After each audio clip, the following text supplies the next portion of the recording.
UN, Afghan civilian casualties up by 1% this year. Afghan President Ashraf Ghani speaks during a press conference at the Presidential Palace in Kabul, Afghanistan, Sunday, July 15, 2018. AP photo, Ramat Gul, Kabul, Afghanistan. AP, the number of civilians killed in Afghanistan in the first half of this year has increased by 1% compared to the same period last year, according to a report released Sunday by the United Nations. The UN mission in Afghanistan said the number, 1,692 killed in violence, is the highest six-month death toll since the systematic documentation of civilian casualties started in 2009. In its report, UNAMA said 3,430 Afghan civilians were wounded in the January to June period.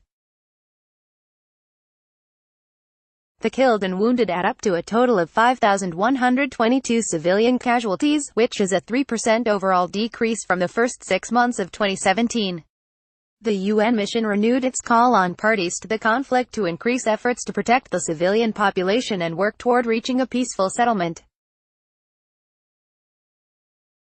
Sunday's report and others like it reflect the grim reality of Afghanistan today. Since the U.S. and NATO forces formally concluded their combat mission at the end of 2014, a resurgent Taliban have stepped up their attacks across the country, and an Islamic State affiliate has also emerged to launch horrific high-profile attacks that have claimed the lives of scores of civilians. The UN report also cited a lull in June, when the Taliban accepted a 3-day ceasefire over the Eid al-Fitr holiday that caps the Muslim fasting month of Ramadan. The insurgents later rejected a subsequent call by President Ashraf Ghani to extend it. Ghani has repeatedly extended calls to the Taliban for peace talks, but they have rejected them outright.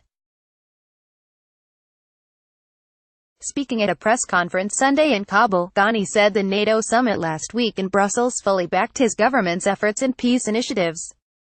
The brief ceasefire demonstrated that the fighting can be stopped and that Afghan civilians no longer need to bear the brunt of the war, the report quoted Tadamichi Yamamoto, the UN Secretary-General's Special Representative for Afghanistan. We urge parties to seize all opportunities to find a peaceful settlement. This is the best way that they can protect all civilians, added Yamamoto, who is also head of UNAMA. According to the report, 157 women were among those killed and 387 were wounded in the January to June period, the report said. The mission also recorded a total of 1,355 child casualties, with 363 deaths and 992 children wounded in the first 6 months of the year. UNAMA continued to document the toxic consequences of this conflict, with Afghan boys and girls killed, maimed, sexually assaulted, abused, recruited and used by parties to the conflict, said Danielle Bell, mission's human rights chief. The violence, she added, continued to erode the rights of children to education, health care, freedom of movement and other fundamental rights, as well as family life, playing outdoors and simply enjoying a childhood free of the brutal effects of war. The use of improvised explosive devices, or IEDs, remained the leading cause of civilian casualties, according to the report.